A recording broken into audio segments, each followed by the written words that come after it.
नमस्कार, हमारी special report नदी नदी वही कहानी पाताल में पानी में आप सभी का स्वागत है। मध्य प्रदेश हो या फिर छत्तीसगढ़, नदियां दुर्दशा के आंसू बहा रही है। प्रशासनिक अनदेखी और लोगों की लापरवाही के चलते आज कई जीवनदायिनी नदियां नाले में तब्दील हो चुकी हैं। महानदी अपने उद्गम सिहावा से लेकर संगम तक पूरी तरह सूख चुकी है। वहीं शिव नदी भी उपेक्षा का दंश झेल रही है। मुरैना के कुवारी नदी में कभी लबालब पानी हुआ करता था, लेकिन आज नदी तालाब में तब्दील हो चुकी है। वहीं जिम्मेदार अधिकारी मौन है। इसी तरह छत्तीसगढ़ की पहचान अरपा पर भी संकट गहराता जा रहा है। साथ ही सफाई के नाम पर लाखों खर्च करने के बाद कुंदा की हालत जस की तस है। देखिए हमारी स्पेशल रिपोर्ट नदी नदी वही कहानी पाताल में पानी।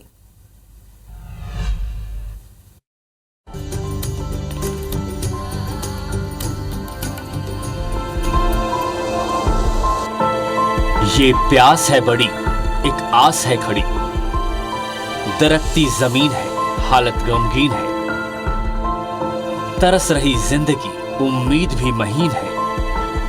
बड़ा बुरा हाल है, जिंदगी का सवाल है, कौन सुध लेगा, एक कदम बढ़ेगा। खनन का गुनाह है, लूट बेपनाह है, अस्तित्व पर सवाल है, हाल बदहाल है। दावे सब झूठे हैं, सवाल ये उठे हैं, जिम्मेदार कौन है, जवाब सारे मौन है। ये भी एक माँ है, पर चाहत कहां है। टूटी उम्मीदें हैं, झूठे कसीदे हैं, खैर ख्याल ख्वाब सब बातें हैं जनाब। जिम्मेदार कौन है, जवाब सारे मौन है। नदी नदी वही कहानी है, पाताल में पानी है। तो पूरे छत्तीसगढ़ की प्यास बुझाने वाली जीवनदायिनी महानदी अपने उद्गम सिहावा से लेकर संगम तक पूरी तरह से सूख चुकी है। मनमाने तरीके से चल रहा अवैध खनन इसका प्रमुख वजह है, जिस पर रोक लगाने में ना ही खनिज विभाग और ना ही जिला प्रशासन गंभीर है। और नतीजा ये हो रहा है कि भीषण गर्मी में लोगों को पीने का पानी तक नसीब नहीं हो रहा है। रिपोर्ट देखिए।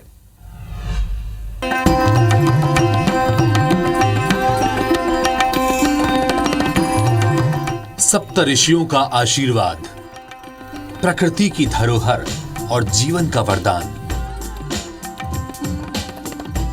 श्रृंगी ऋषि के आश्रम से निकलकर बंगाल की खाड़ी में समाहित होने वाली इस नदी को छत्तीसगढ़ और उत्कल राज्य में पालनहार माना जाता है। समूचे छत्तीसगढ़ की प्यास बुझाने वाली महानदी आज खुद प्यासी है।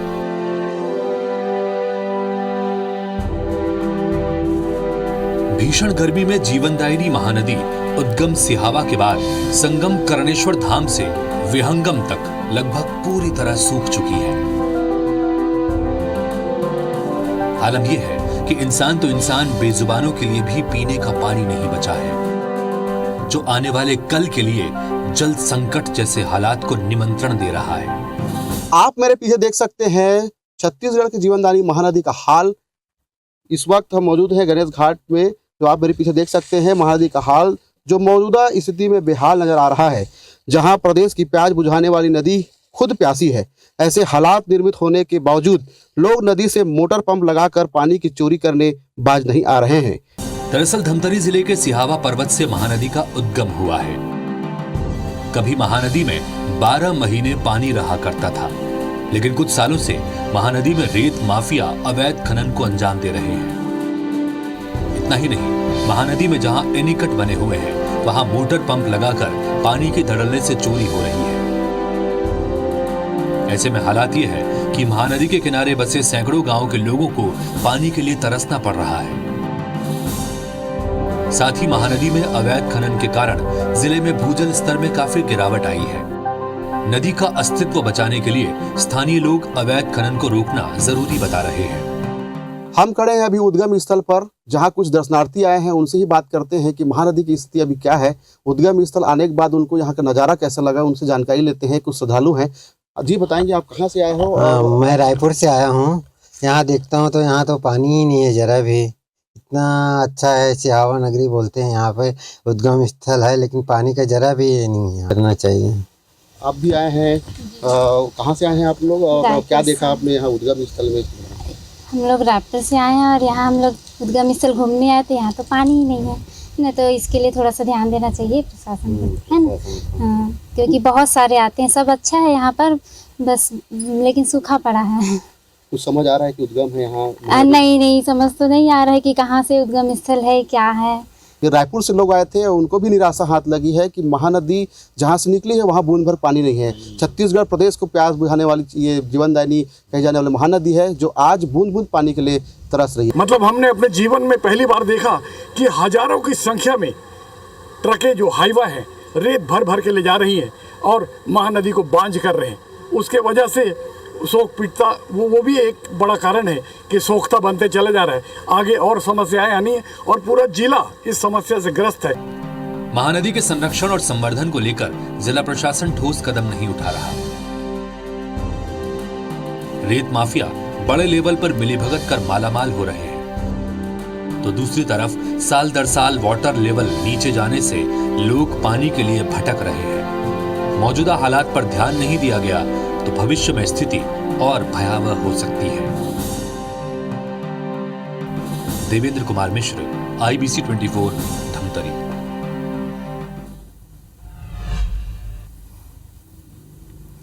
राजनांदगांव जिले की जीवनदायिनी शिव नदी उपेक्षा का दंश झेल रही है। भीषण गर्मी में शहर के लोगों की प्यास बुझाने वाली शिवनाथ नदी तो वहीं मोहारा एनीकट में अभी लगभग 20 फीट गहराई में तकरीबन 1 महीने का ही पानी उपलब्ध है।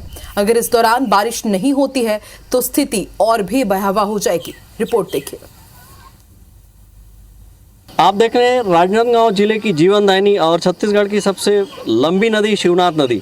जिस तरीके से कि यहाँ गंदगी का आलम है, इससे आप अंदाज़ा लगा सकते हैं कि इस नदी की देखभाल कितनी की जा रही है। स्टाफ डैम में अभी फ़िलहाल इस जगह पर 20 से 25 फीट पानी है, पर जिस तरीके से पानी की खपत है और आगे राव वाटर भी नहीं है, इससे आने वाले दिन काफ़ी तकलीफ हो सकते हैं। नियमित सफाई तो यहाँ होती नहीं है। साथ ही आप देख रहे हैं यहाँ पर गाड़ी धुल रही है, पास में ही शमशान घाट है। आप देख रहे हैं यहाँ पर भूसे का जो ट्रक है वो रखा हुआ है। ये इस बात का घोतक है कि जिस तरीके से शिवनाथ नदी का जो देखभाल होना चाहिए वो नहीं हो रहा है। यही वजह है कि ये आने वाले दिन अगर इसी तरह के रहे तो काफ़ी तकलीफ दे होंगे। आलोक शर्मा, IBC 24, राजनांदगांव। जिस डैम से अंबिकापुर शहर की प्यास बुझती थी, जो सिंचाई के लिए मददगार था, आज ये पूरी तरह से सूख चुका है। एक तरफ जहां लोगों को पर्याप्त पानी नसीब नहीं हो रहा है, तो वहीं दूसरी तरफ स्थानीय लोगों की भी चिंता बढ़ गई है। कौन सा है ये डैम और क्या है यहां के हालात, देखिए हमारी एक्सक्लूसिव रिपोर्ट में।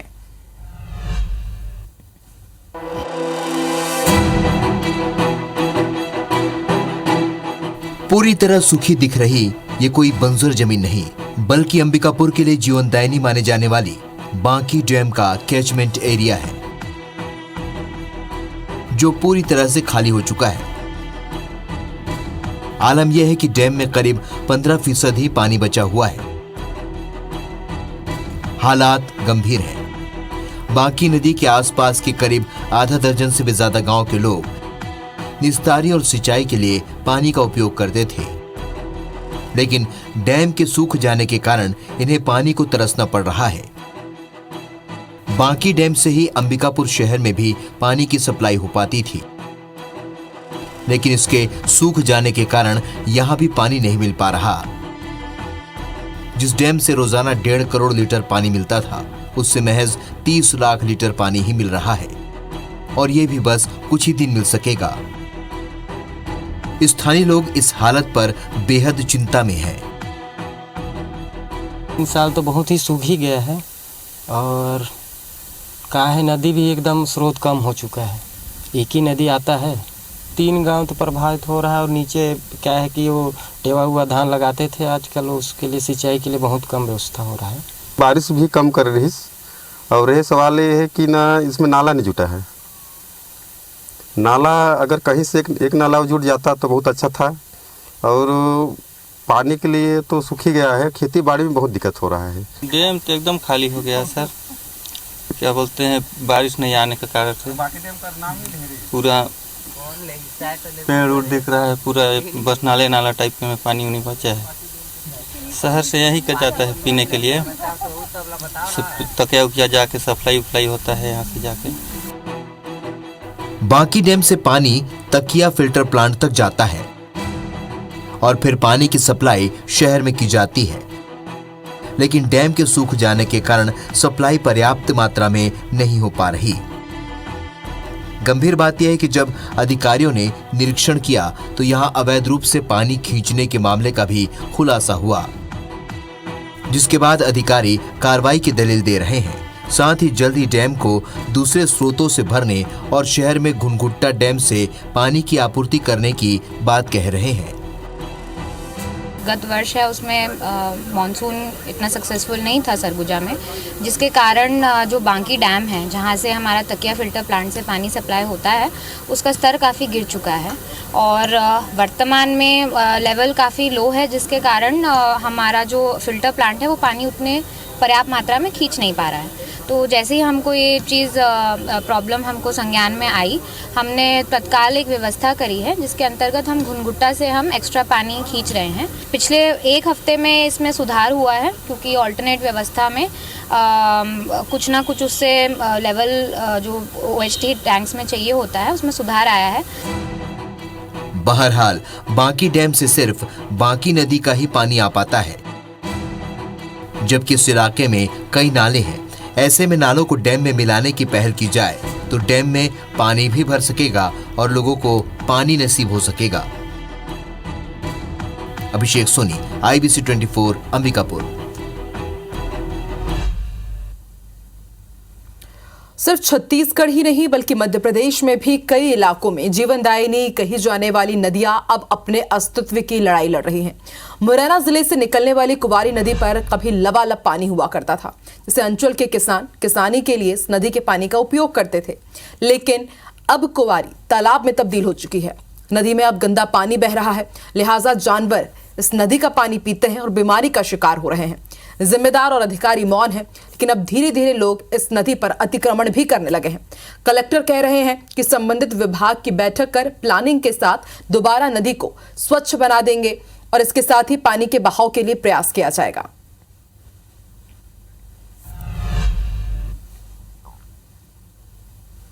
ग्रामीण क्षेत्र को कहीं ना कहीं ये जो कुंवारी नदी है वो जीवनदायिनी मानी जाती थी और साफ तौर से देखा जाए तो इस कुंवारी नदी पर कितनी जो गंदगी और पानी की अगर बात की जाए तो पानी कहीं ना कहीं जल स्तर है वो कम होता जा रहा है और ग्रामीण क्षेत्र के जो लोग हैं पहले इसी नदी से जो अपनी जो जमीन है उनको भी सिंचित करते थे और उसके अलावा चाहे जो पशुओं की बात की जाए या कई ग्रामीण क्षेत्र तो ऐसे थे आदिवासी जो क्षेत्र हैं, ये जो नदी है वो शिवपुरी से निकलते हुए और मुरैना श्योपुर के जंगलों में होते हुए ये मुरैना से आगे भिंड के लिए नदी गई हुई है और काफी जो गांव के लोग हैं वो आसपास गांव बसे हुए हैं, वो लोग चाहे पशुओं को पानी पीने की बात रही हो या अन्य बातें रही हो, लेकिन कहीं ना कहीं इसका जल स्तर कम होता जा रहा है।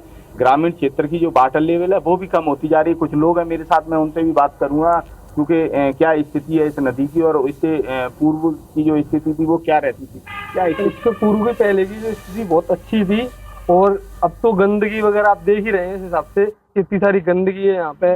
मतलब गांव में मतलब पहले मतलब यहाँ पे सब लोग आते थे, नहाते थे, सब काम मतलब जमीन का सिंचाई का सब काम चलता था। अब तो पानी ही नहीं है नदी में। और भी है, क्या स्थिति बनी हुई है इस नदी की, क्या है? इसमें बहुत पहले साफ पानी था, इसमें बहुत गाँव में सिंचाई करते थे, लोग पानी पीने के लिए ले जाते थे, इसमें से पानी है ही नहीं, गंदगी है, नाले का पानी आता है इसमें। तो क्या शासन और प्रशासन की बात की जाए तो इस और राजनेता और प्रशासन का ध्यान नहीं है? शासन को बिल्कुल ध्यान नहीं है, शासन अपनी पेट ही भरती है। पहले कांग्रेस की सरकार थी, वो भी पहले आए थे, वो बोल गए थे सफाई करवाएंगे, फिर बीजेपी की आई, वो भी बोले सफाई करवाएंगे, कोई आया है नहीं आज तक। और भी लोग हैं गांव का अगर देखा जाए तो हेडपंप है और जो पानी की व्यवस्था है, तो वाटर लेवल कितना कम होता जा रहा है? वाटर लेवल अभी 150 फुट पहुंच गया है। अगर बात करें नदी की तो इसमें नाला डाल दिया है, गंदगी डाल रहे हैं इसमें और शासन का बिल्कुल सफाई की तरफ बिल्कुल ध्यान नहीं है। अगर नदी की बात की जाए तो इस जो नदी है इससे अगर पानी की जो व्यवस्था थी ग्रामीण क्षेत्र के लोग कितना उपयोग करते थे? ये ग्रामीण क्षेत्र की बात करें तो ये इगोना गांव है उससे बिल्कुल लगी हुई है, तो इगोना गांव बिल्कुल इतना उपयोग करता था नदी का, चाहे महिलाएं हो। पहले जब पानी की व्यवस्था नहीं थी तो नदी से ही हर चीज के लिए पानी लिया जाता था, कब नहाने, पशुओं को पिलाने के लिए या कुछ भी कार्य हो लेकिन अभी क्या है कि नदी इतनी सूख चुकी है, इतनी गंदगी फैला दी गई है इसमें, इसका शासन का बिल्कुल भी ध्यान नहीं है इस पर से। ये आगे जाके चंबल नदी में मिली हुई है, स्टॉप डैम नहीं है कोई भी, इस पर सरकार को ध्यान देना चाहिए, इस पर स्टॉप डैम बनवाना चाहिए। बिल्कुल साफ तौर से जिस तरीके से ग्रामीण बता रहे हैं, ये जो पूरी क्वारी नदी की स्थिति है, और क्वारी नदी ग्रामीण क्षेत्र को की जीवन दायिनी बताई जा रही थी, और आसपास के जो ग्रामीण हैं वो यहाँ पानी पीने के लिए भी आते थे, नहाते थे भी, और सारी व्यवस्थाएं इसी नदी से चलती थी। लेकिन कहीं ना कहीं देखा जाए तो जल स्तर भी कम होता जा रहा है और पानी की काफी कमी है। तो कहीं अगर ये नदी सही समय पर इनकी व्यवस्थाएं नहीं की जाती हैं तो कहीं ना कहीं जल संकट भी पूरे जिले भर में फैल सकता है। सत्येंद्र सिंह तोमर, IBC 24, मुरैना।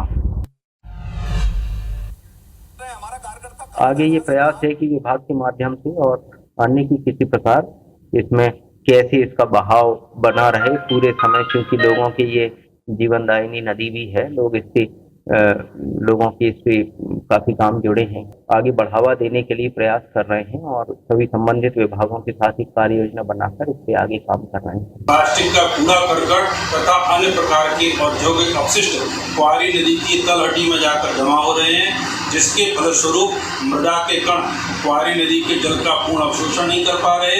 यही कारण है कि क्वारी नदी का जलस्तर घट रहा है, उसकी गहराई घट रही है और उसके मुहाने भी सिकुड़ते चले जा रहे हैं। छत्तीसगढ़ की पहचान बिलासपुर की जीवनदायिनी अरपा का अस्तित्व भी खतरे में है। अरपा बदहाली से जूझ रही है, बिना पानी सूखी अरपा बेजान हो गई है। अरपा के कैसे हैं हालात, देखिए।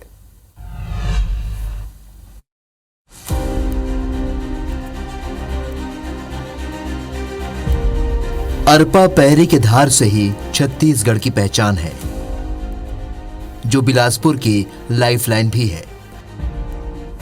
उसी अरपा पर आज पहचान का संकट खड़ा हो गया है। अरपा अपने अस्तित्व की लड़ाई लड़ रही है। अरपा से उसकी धार खत्म हो गई है, वो सूखी और बेजान सी दिख रही है।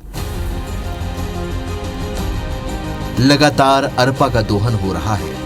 माफिया रेत खनन के नाम पर अरपा की बेतरतीब खुदाई कर रहे हैं। नदी के नाम पर अरपा में केवल शहर के नाले नालियों का गंदा पानी और कचरा रह गया है।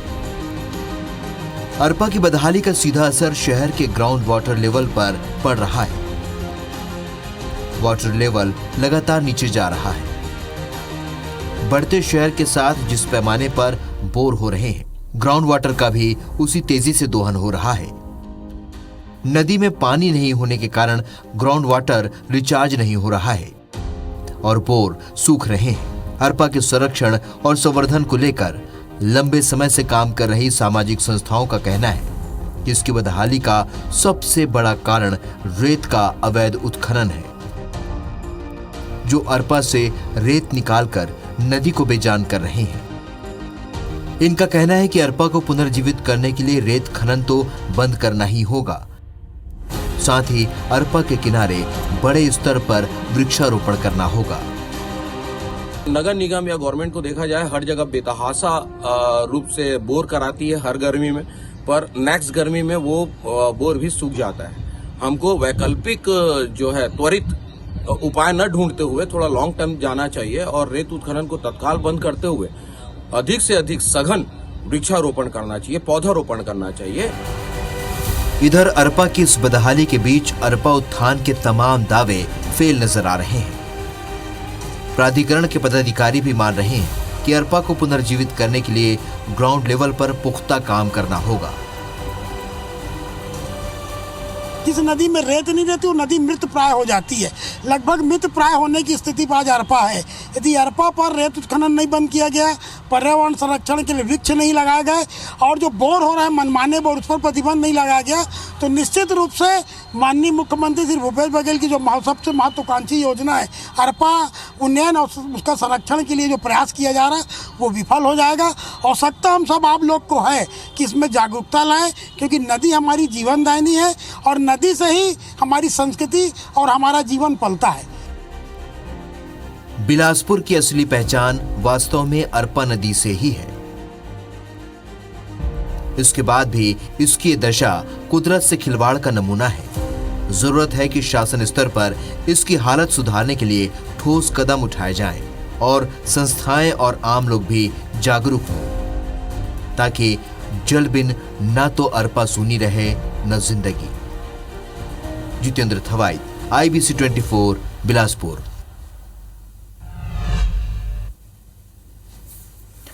तुम्हारी स्पेशल रिपोर्ट नदी नदी वही कहानी, पाताल में पानी में फिलहाल इतना ही। आप देखते रहिए IBC 24। नमस्कार।